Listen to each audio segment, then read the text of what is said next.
ये क्या है? आप कौन हो और और क्यों मुझे इस तरह टॉर्चर कर रहे हो?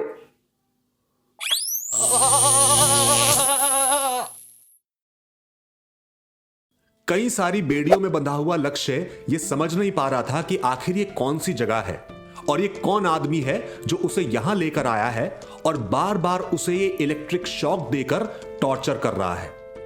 और तभी अचानक उसे एक आवाज सुनाई दी। हेलो लक्ष्य, वेलकम टू जीरो।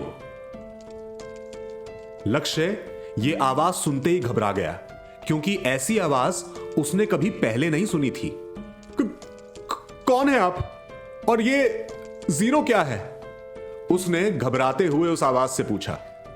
मैं कौन हूं ये तुम्हें अभी समझ में आ जाएगा। और ये जगह वो क्या कहते हैं तुम्हारी भाषा में? हाँ, हेवन और हेल। हेवन? हेवन कहां से है? ये तो सिर्फ हेल है, लक्ष्य ने झल्लाते हुए कहा। अब जब किसी ने धरती पर अपनी पूरी जिंदगी हेवन से भी ज्यादा अच्छी जी हो तो वहां से निकलकर इस हेल में तो आना पड़ेगा ना बेटा। निकलकर? यू मीन अब मैं धरती पर नहीं? यू मीन अब मैं जिंदा नहीं हूं? Yes my boy, you are already dead.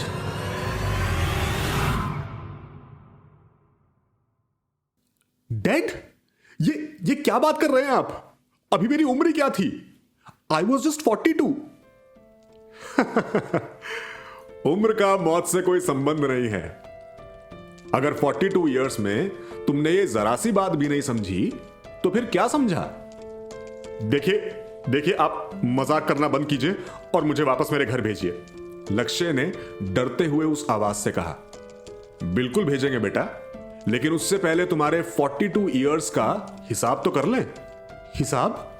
कौन सा हिसाब? चलो तुम्हें दिखाते हैं कौन से हिसाब। और तभी लक्ष्य की आंखों के सामने एक बड़ी सी स्क्रीन ऑन हो गई और उस स्क्रीन पर उसे एक छोटा सा बच्चा नजर आया। ये कौन है? लक्ष्य ने पूछा। अरे खुद को तो पहचानो। मैं? हां तुम, मिस्टर एंड मिसेस अग्रवाल के यहां पैदा हुआ छोटा सा प्यारा सा लक्ष्य अग्रवाल। तुम्हें मालूम है, तुमसे पहले भी तुम्हारी मां ने कंसीव किया था 3 बार, लेकिन हर बार किसी ना किसी कॉम्प्लिकेशन के चलते उनका मिसकैरेज हो जाया करता था।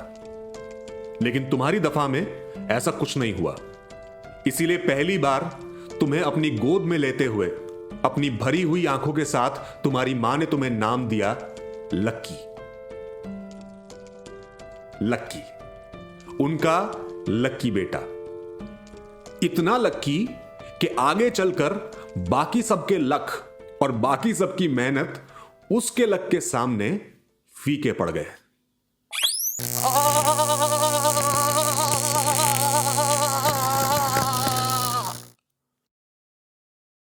ये आप बार बार मुझे शॉक क्यों दे रहे हो? लक्ष्य ने लगभग रोते हुए उस आवाज से पूछा। यही तो हिसाब है बेटा। तुम्हारे भाग्य ने धरती पर इतने सारे लोगों को शॉक दिए तो अब उनका हिसाब तो करना पड़ेगा ना। मैंने शॉक दिए मतलब? और तभी उस स्क्रीन पर लक्ष्य को अपने कॉलेज के पहले दिन की तस्वीर दिखाई दी। ईमानदारी से बताओ, क्या तुम वाकई में अपने देश के सबसे अच्छे इंजीनियरिंग कॉलेज में एडमिशन लेना डिजर्व करते थे? लक्ष्य ने कोई जवाब नहीं दिया। लाखों बच्चे जिस एग्जाम के लिए दिन रात एक करते हैं, अपने मां बाप का पैसा खर्च करते हैं, अपने डर से लड़ते हैं, उस एग्जाम में 80% क्वेश्चंस वो थे जो तुमने सिर्फ एक दिन पहले पढ़े थे। सिर्फ अपने भाग्य की वजह से तुम्हें वो मिला जो किसी और मेहनती डिजर्विंग बच्चे को मिलना चाहिए था। लेकिन और भी कितने लोग चीटिंग से, कोटे से, डोनेशन से डिजर्विंग लोगों की सीट्स खाते हैं, लक्ष्य ने झल्लाते हुए कहा। हां तो उनका भी हिसाब होगा। हिसाब तो सबका होना है बेटा, लेकिन अभी बारी तुम्हारी है, तो तुम सिर्फ अपनी बात करो। सिर्फ अपने भाग्य के चलते तुम बैठ गए देश के सबसे अच्छे इंजीनियरिंग कॉलेज की सबसे अच्छी ब्रांच में। हां बैठ गया, लेकिन क्या फायदा हुआ? सेकेंड ईयर के बाद तो मैंने खुद कॉलेज ड्रॉप कर दिया। वो इसलिए क्योंकि तुम वहां की पढ़ाई, वहां का प्रेशर झेल नहीं पा रहे थे। किस्मत कॉलेज में घुसा तो सकती है, लेकिन वहां से पास होकर निकलने के लिए तो मेहनत भी लगती है बाबू मोशाय। और फिर दीक्षा के पापा से अपने स्टार्टअप के लिए आगे सीड फंडिंग भी तो मिल गई थी, तो आगे मेहनत करने का फायदा ही क्या था। दीक्षा का नाम सुनते ही लक्ष्य की आंखें ऐसे खुली जैसे उसकी कोई चोरी पकड़ी गई हो, और तभी उसे फिर एक बार शॉक लगना शुरू हुआ।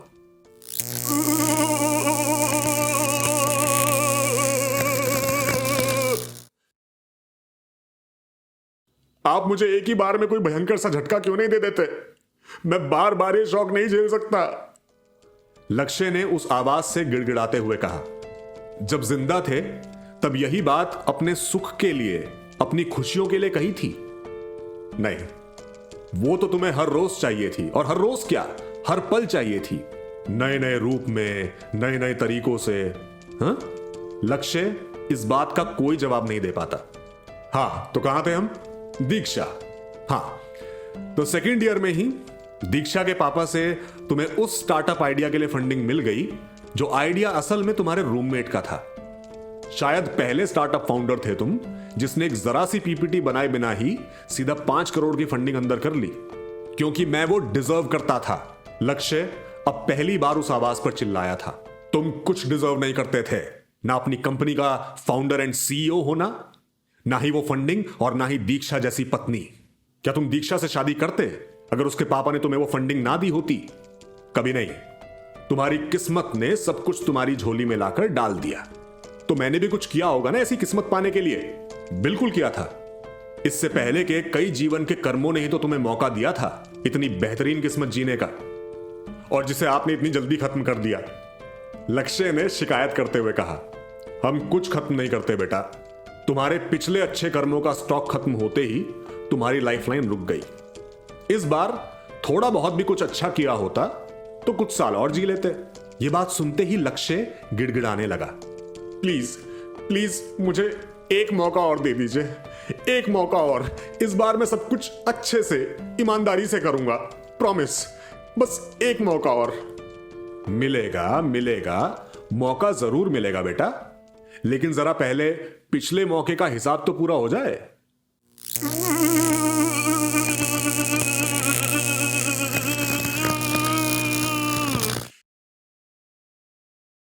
मैं हाथ जोड़ता हूं आपके, ये शौक देना बंद कर दीजिए प्लीज। लक्ष्य अब निढाल हो चुका था। बस अब बंद हुए समझो। अब तुम्हें वापस भेजने का वक्त भी तो आ गया है। Really really? तो थैंक यू। लेकिन मैं वापस जाने से पहले एक बार आपको देखना चाहता हूं, बस एक बार। हमें देख पाने के लिए अभी तुम्हें कई जन्म और लगेंगे बेटा, इसीलिए अभी बस ध्यान से हमारी आवाज सुनो। पिछली बार भी यहां से जाते वक्त हमने तुमसे पूछा था, किस्मत या मेहनत, और तुमने चुनी थी किस्मत, जिसके परिणाम स्वरूप धरती पर तुम्हारी किस्मत ने तुम्हें खूब लड्डू खिलाए, और उसके बाद यहां आकर तुमने सारे झटके खाए। तो इस बार भी वही सवाल, किस्मत या मेहनत। तो आपके कहने का मतलब है कि मेहनत के झटके खाने ही पड़ेंगे, यहां या वहां? बिल्कुल। तुम्हारे कर्मों ने जितने झटके और जितने धक्के तुम्हारे भाग्य में लिख दिए हैं, उन्हें तो खाना ही पड़ेगा, यहां या वहां। तो चलो, वक्त आ गया है अब एक आखिरी झटके का। नहीं, मैं अब और नहीं झेल पाऊंगा। लक्ष्य अब रोने लगा था। घबराओ मत, यह आखिरी झटका तुम्हें वापस धरती पर ले जाएगा, लेकिन उससे पहले तुम्हारा जवाब। इस बार अपने लिए क्या चुनोगे, किस्मत या मेहनत?